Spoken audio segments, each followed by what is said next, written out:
Clerk 2021 recruitment. Number of vacancies వచ్చేసి మనకి 5454 ఉన్నాయి. అయితే 5454లో కూడా 454 వేకెన్సీస్ అనేవి వాళ్ళు ముందుగానే వేరే వాళ్ళకి రిజర్వ్ చేసి పెట్టేశారు. అంటే మనకి ఉన్నవి 5000 పోస్ట్స్ ఉన్నాయి. ఓకే, సో జాబ్ లొకేషన్ అనేది అక్రాస్ ఇండియా. బట్ ఇక్కడ ఏపీ వాళ్ళకి మాత్రం ఏపీలో రిక్రూట్మెంట్ అనేది, అంటే ఏపీలో ఉన్న బ్యాంక్స్లో వేకెన్సీస్ ఏమీ లేవు. ఓకే, సో ఏపీలో ఉన్న వాళ్ళు అప్లై చేసుకోవాలి అంటే మ్యాక్సిమం మనకి ఛాన్సెస్ మిగతా అన్ని చోట్ల అప్లై చేసుకోవచ్చు, కానీ ఎక్కువగా మనకి తెలుగు వాళ్ళు ఉంటారు కాబట్టి తెలుగు వాళ్ళు తెలంగాణలో మాత్రం అలౌ చేస్తున్నారు. ఓకే, సో తెలంగాణలో లోకల్ లాంగ్వేజ్ అనేది తెలుగు ఆర్ ఉర్దూ కాబట్టి తెలంగాణ అప్లై చేసుకోవచ్చు. లేదు మాకు కన్నడ వచ్చు అనుకుంటే కనుక మీరు కర్ణాటక కూడా అప్లై చేసుకోవచ్చు. వేరే లాంగ్వేజెస్ని బట్టి మీరు ఆ స్టేట్స్ని సెలెక్ట్ చేసుకోవచ్చు. అయితే ఇక్కడ ఏంటంటే ఏదైనా లోకల్ లాంగ్వేజ్ అనేది 10th ఆర్ 12th సర్టిఫికేట్లో మీరు చూపించినప్పుడు ఆ లోకల్ లాంగ్వేజ్ ఉండాలి. అలా లేకపోతే కనుక దాని మీద మీకు వాళ్ళు ఎగ్జామ్ పెట్టినప్పుడు మీరు క్వాలిఫై అవ్వాలి. ఓకే, మీరు సెలెక్ట్ అయిన తర్వాత వాళ్ళు టైం ఇస్తారు. ఆ టైంకి 2 or 3 months టైం ఇస్తారు. ఆ టైంలో వాళ్ళు పెట్టిన ఎగ్జామ్లో మీరు ఆ లోకల్ లాంగ్వేజ్ నేర్చుకొని ఎగ్జామ్ రాయాల్సి ఉంటుంది. అండ్ నెక్స్ట్ వస్తే, సో ఇక్కడ మనకి ఎస్బీఐ నోటిఫికేషన్లో డేట్స్ ఒకసారి చెక్ చేసుకోండి. మనకి application and payment of fee ఈ రెండింటికి, అంటే రిజిస్ట్రేషన్ చేసుకోవడానికి అలాగే ఫీజు పేమెంట్కి కూడా డేట్స్ అనేవి 27th ఏప్రిల్ 2021 నుంచి స్టార్ట్ అవుతుంది. అలాగే ఇప్పుడు లాస్ట్ డేట్ అంటే 17 మే 2021 లాస్ట్ డేట్. 17 మే 2021 లాస్ట్ డేట్. ఓకే, సో ఇది జాబ్ వచ్చేసి క్లర్క్, దీనికి designation junior associate. Okay, and next, so important dates అనేవి ఏంటంటే మీకు రిజిస్ట్రేషన్ ఎప్పుడు స్టార్ట్ అవుతుంది, అలాగే ఎప్పటి లోపల అప్లై చేయాలి, ఎగ్జామ్స్ ఎప్పుడు ఉంటాయి. సో రిజిస్ట్రేషన్ ఎప్పుడు బిగిన్ అవుతుంది? 27 ఏప్రిల్ స్టార్ట్ అవుతుంది. ఆ రోజు మార్నింగ్ నుంచి మీరు స్టార్ట్ చేసుకోవచ్చు. సో రిజిస్ట్రేషన్ స్టార్ట్ చేసిన తర్వాత లాస్ట్ డేట్ అప్లై ఎప్పుడవుతుంది? 17th మే వరకు మీరు అప్లై చేసుకోవచ్చు. టైమింగ్స్ వచ్చేసి 17th మే నైట్ 11:59 వరకు, అంటే 11 hours 59 minutes వరకు ఉంటుంది. ఓకే, సో అలాగే ప్రిలిమ్స్ ఎగ్జామ్ మీకు జూన్లో కండక్ట్ చేస్తారు. ప్రిలిమ్స్కి మ్యాక్సిమం ఎక్కువ మంది ఉంటారు కాబట్టి 2 or 3 weeks, అంటే వీకెండ్స్ తీసుకుంటారు, సాటర్డే ఆ సండే ఈ 2 రోజుల్లో కండక్ట్ చేస్తారు కాబట్టి సో అయిపోతే ఒక సాటర్డే ఒక సండేలో అయిపోతుంది, లేదా 2 Saturdays 2 Sundaysలో అవుతుంది. ఎక్కువ మంది ఉంటారు కాబట్టి ఇక్కడ పర్టికులర్ డేట్ అనేది ఇవ్వలేదు. మెయిన్స్ ఎగ్జామ్ రాయాలి అంటే ప్రిలిమ్స్ క్వాలిఫై అవ్వాలి కాబట్టి, సో ప్రిలిమ్స్ క్వాలిఫై అయిన వాళ్ళని తీసుకోవాలి కాబట్టి వాళ్ళు తీసుకునే రేషియోకి 1 day సరిపోతుంది అనుకుని 31st జూలై, సో 31st జూలైని మెయిన్ ఎగ్జామ్ కండక్ట్ చేస్తారని చెప్పేసి డేట్ ఇచ్చారు.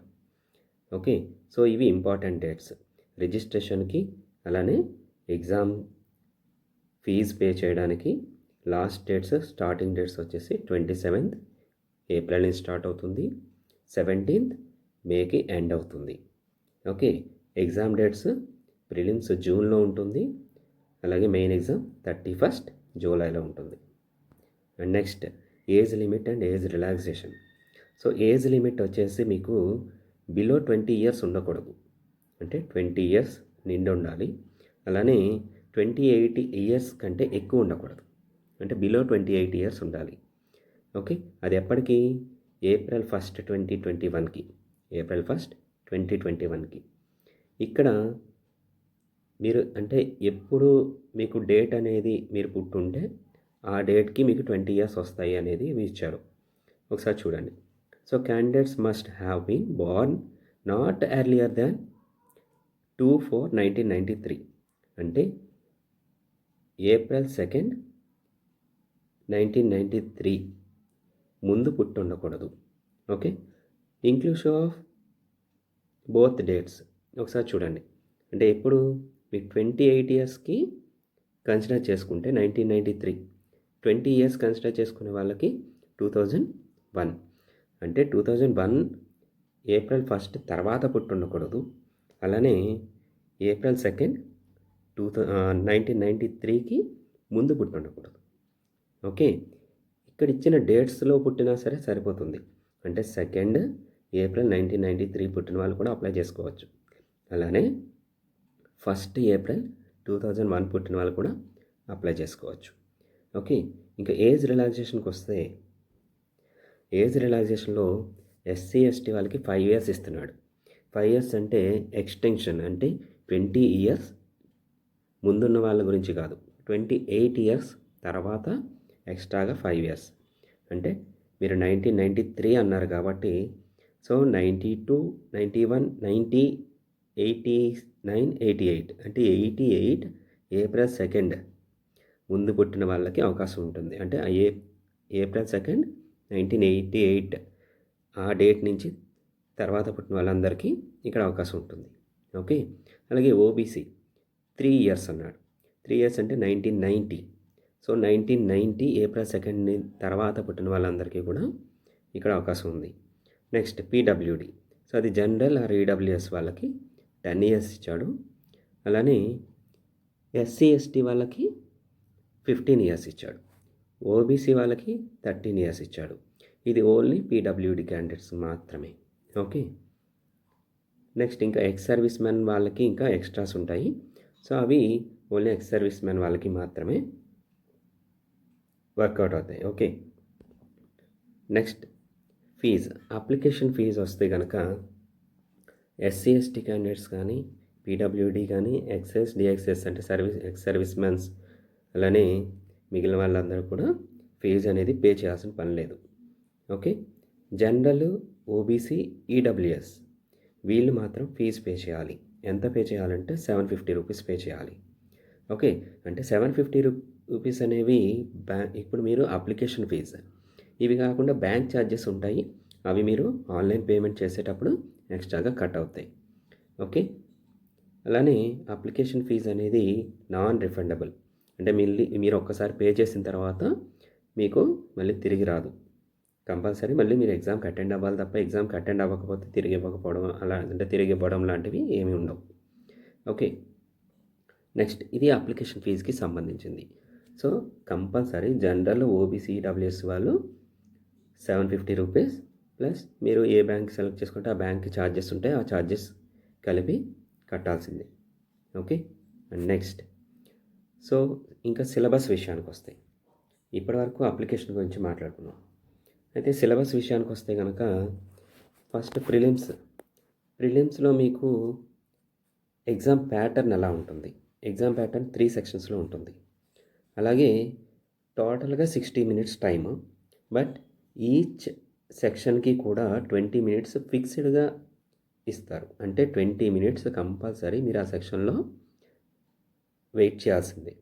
మీరు రాసినా రాయకపోయినా ఆ సెక్షన్లో 20 మినిట్స్ కంప్లీట్ చేసిన తర్వాత మాత్రమే నెక్స్ట్ సెక్షన్కి ఆటోమేటిక్గా మూవ్ అవుతుంది. Okay. So first English language open అవుతుంది. సో ఇక్కడ మనకి 3 సెక్షన్స్ ఇచ్చారు. ఒకటి English language, second one numerical ability, third one reasoning. Okay. అలాగే నెంబర్ ఆఫ్ క్వశ్చన్స్ ఎన్ని ఉంటాయి చూడండి. Number of questions English language 30 ఉన్నాయి. ఓకే. వాటికి మార్క్స్ కూడా 30, అంటే each question carries 1 mark. Okay. అలానే న్యూమరికల్ ఎబిలిటీ, రీజనింగ్ కూడా 35 క్వశ్చన్స్, మార్క్స్ కూడా each question carries 1 mark. Total 100 questions, 100 marks. Okay. So ఇక్కడ ఏంటంటే ఇంగ్లీష్ లాంగ్వేజ్ మీరు ఓపెన్ చేసిన తర్వాత 30 క్వశ్చన్స్ మేము 20 మినిట్స్ లోపలే ఆన్సర్ చేసేసాం. నెక్స్ట్ న్యూమరికల్ ఎబిలిటీకి వెళ్ళిపోదాం అనుకుంటే కనుక అవ్వదు. ఓకే. కంపల్సరీ మీరు ఆన్సర్ చేసినా సరే 20 మినిట్స్ వెయిట్ చేయాల్సిందే. 20 మినిట్స్ తర్వాత మాత్రమే నెక్స్ట్ లెవెల్కి వెళ్తారు. ఓకే. ఎప్పుడైతే 20 మినిట్స్ కంప్లీట్ అయిపోతాయో మీరు ఆన్సర్ చేసినా చేయకపోయినా ఆటోమేటిక్గా నెక్స్ట్ సెక్షన్కి మూవ్ అయిపోతుంది. ఓకే. సో ఇందులో మళ్ళీ న్యూమరికల్ ఎబిలిటీలో కూడా మనకి 20 మినిట్స్ ఉంటాయి. అలానే రీజనింగ్ కూడా 20 మినిట్స్ ఉంటాయి. Total 60 minutes. ఓకే. సో ఇవి ఇండివిజువల్ సెక్షన్స్. ఈ ఇండివిజువల్ సెక్షన్స్లో మీరు జాగ్రత్తగా ఆన్సర్ చేసి ఇన్ టైంలో ఆన్సర్ చేయగలిగితేనే మ్యాక్సిమం మీరు స్కోర్ చేయగలుగుతారు. ఓకే. అయితే ఇందులో ఇండివిజువల్ కట్ ఆఫ్ ఉంటుంది, ఓవరాల్ కట్ ఆఫ్ ఉంటుంది. సో ఇండివిజువల్ కట్ ఆఫ్ వచ్చేసి ఇంగ్లీష్ లాంగ్వేజ్లో ఎస్సీ ఎస్టీ వాళ్ళు అయితే ఇంత క్వాలిఫై అవ్వాలి, అంటే క్వాలిఫైయింగ్ మార్క్ ఇంత రావాలి. అలానే ఓబీసీ వాళ్ళు కానీ జనరల్ వాళ్ళు కానీ ఇంత క్వాలిఫైయింగ్ మార్క్ రావాలని ఉంటుంది. అలాగా న్యూమరికల్ ఎబిలిటీ రీజనింగ్లో కూడా. ఓకే. అలా ఎన్ని మార్క్స్ అయితే ఇండివిజువల్ సెక్షన్లో రావాలని ఉందో అవి కంపల్సరీ తెచ్చుకోవాల్సిందే. ఓకే. నాకు ఓవరాల్గా ఎక్కువ వచ్చాయి అంటే కుదరదు. కంపల్సరీ ఇండివిజువల్ సెక్షన్స్ క్వాలిఫై అయి ఉండాలి. అలానే ఇండివిజువల్ సెక్షన్స్ క్వాలిఫై అయిపోయి ఓవరాల్ కట్ ఆఫ్ అనేది ఒకటి ఉంటుంది. అంటే 100 మార్క్స్కి ఓవరాల్ కట్ ఆఫ్, అది కూడా క్వాలిఫై అవ్వాలి. ఇండివిజువల్ సెక్షన్స్ అన్నీ నాకు క్వాలిఫై అయిపోయాను. So next overall cut off మాత్రం 50 దాటలేదు అనుకోండి. సపోజ్ మనం 50 అనుకుందాం, 50 దాటలేదు అనుకోండి. సో అప్పుడు కూడా మీరు ఎలిజిబిలిటీ అవ్వరు. కాబట్టి individual cut off, overall cut off రెండు క్వాలిఫై అవ్వాల్సిందే. ఇక్కడ 1 మార్క్ ఈచ్ క్వశ్చన్ క్యారీస్ అని చెప్పుకున్నాం కదా. అలానే ఒక నెగిటివ్ క్వశ్చన్ ఆన్సర్ చేస్తే 0.33 అంటే 1/3 నెగిటివ్ మార్కింగ్ ఉంటుంది. సో ఆన్సర్ జాగ్రత్తగా చూసి పెట్టండి.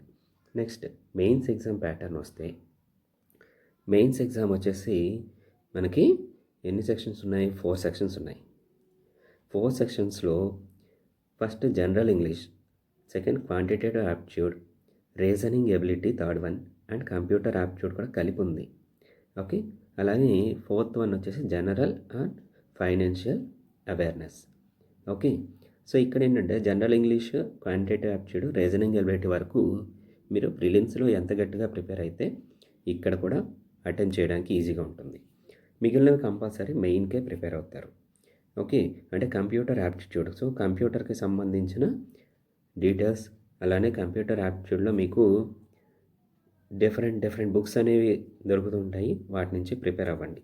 అండ్ నెక్స్ట్ వచ్చేసి జనరల్ అండ్ ఫైనాన్షియల్ అవేర్నెస్లో వచ్చేసి జనరల్ అవేర్నెస్ ఉంటుంది, అంటే కరెంట్ అఫైర్స్ వస్తాయి. అలానే ఫైనాన్షియల్ అవేర్నెస్లో బ్యాంకింగ్ అవేర్నెస్ కూడా వస్తుంది. ఓకే. సో అలాగే డిఫరెంట్ టర్మ్స్ అనేవి కూడా, వాటిని ఏమంటారు, వాటికి మీనింగ్ ఏంటి, ఇలాంటివి కూడా వస్తాయి. సో అవన్నీ కూడా మీరు ప్రిపేర్ అవ్వాలి. సో ఇక్కడ కూడా టైమింగ్స్ అనేవి ఒక్కొక్క దానికి ఒక్కొక్క డ్యూరేషన్ ఇచ్చేసాడు. సో టోటల్ 190 క్వశ్చన్స్, టైం వచ్చి టోటల్ మార్క్స్ వచ్చేసి 200 మార్క్స్. ఓకే.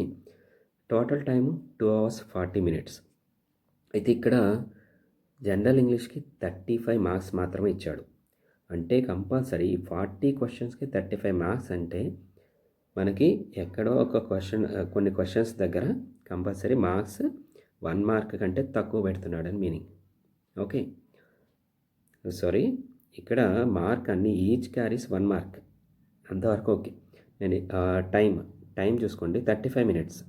సో 35 minutes ఇచ్చాడు అంటే కంపల్సరీ మనం 1 minute కంటే తక్కువ టైంలోనే అటెంప్ట్ చేయగలిగితే 40 క్వశ్చన్స్ అటెంప్ట్ చేయగలం. సో 1 minute వేసుకున్న 35 క్వశ్చన్స్ మాత్రమే అటెంప్ట్ చేయగలం. Okay. Next quantitative aptitude, quantitative యాప్టిట్యూడ్కి 45 minutes ఇచ్చాడు. 45 minutesలో 50 క్వశ్చన్స్ అటెంప్ట్ చేయాలి. అలాగే రీజనింగ్ అండ్ కంప్యూటర్ ఎబిలిటీ, ఇది కూడా మనకి 50 క్వశ్చన్స్ 45 minutesలో అటెంప్ట్ చేయాలి. బట్ జనరల్ అవేర్నెస్ ఒకసారి జాగ్రత్త చూడండి, 50 క్వశ్చన్స్ 35 minutesలో అటెంప్ట్ చేయాలి. ఇందులో ఏంటంటే మనం ఎక్కువ ఆలోచించాల్సింది ఉండదు.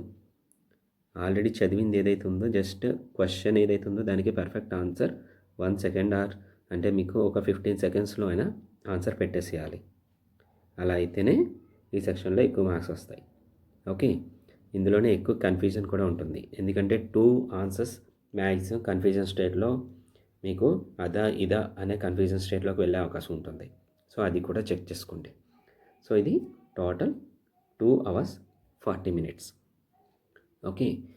సో ఈ తర్వాత మీకు నెక్స్ట్ అఫీషియల్ వెబ్సైట్, అంటే దీంట్లోకి వెళ్ళిన తర్వాత మీరు అప్లికేషన్ అయితేనేమి, అప్లికేషన్ ఫిల్ చేయడం, ఫీజు పేమెంట్ చేయడం, ఇవన్నీ కూడా అఫీషియల్ వెబ్సైట్ ఇది. ఈ అఫీషియల్ వెబ్సైట్లో మీరు మిగిలినవన్నీ కూడా ఇప్పుడు చెప్పిన వాటి అంత మొత్తం మీరు పీడిఎఫ్ కూడా డౌన్లోడ్ చేసుకోవచ్చు. ఓకే. పీడిఎఫ్ని డౌన్లోడ్ చేసుకొని మీకు ఇంకేమైనా డౌట్స్ ఉంటే ఒకసారి నోటిఫికేషన్ మొత్తం చదువుకోండి. నోటిఫికేషన్ చదవండి. ఇందులో మీరు చేయాల్సింది డేట్ టు డేట్ చెక్ చేసుకోండి. 27th ఏప్రిల్ నుంచి మే 17 లోపల అప్లికేషన్ ప్లస్ ఫీ పేమెంట్ అయిపోవాలి. అలాగే జూన్లో ప్రిలిమ్స్ ఉంటుంది, జూలై 31 మెయిన్స్ ఉంటుంది. తర్వాత ప్రిలిమ్స్ మనకి ఎన్ని సెక్షన్స్ ఉంటాయి, అలానే మెయిన్స్ ఎన్ని సెక్షన్స్ ఉంటాయి, వాటి టైం ఎంత, వాటి మార్క్స్ ఎన్ని, క్వశ్చన్స్ ఎన్ని ఉంటాయి, ఇవి కూడా చెక్ చేసుకోండి క్లియర్గా. ఓకే. సో అలానే ఏజ్ లిమిట్ వచ్చేసి 20 years బిలో ఉండకూడదు, 28 years దాటకూడదు. సో ఎస్సీ ఎస్టీ వాళ్ళకి 5 years ఎక్స్టెన్షన్ ఉంటుంది, ఓబీసీ వాళ్ళకి 3 years ఎక్స్టెన్షన్ ఉంటుంది. ఇంకా పీడబ్ల్యూ క్యాండిడేట్స్ ఒక్కొక్కరికి ఒక్కొక్క ఎక్స్టెన్షన్ అనేది ఉంటుంది. ఓకే. సో ఇవన్నీ జాగ్రత్తగా చదువుకొని అప్లై చేయండి. ఓకే.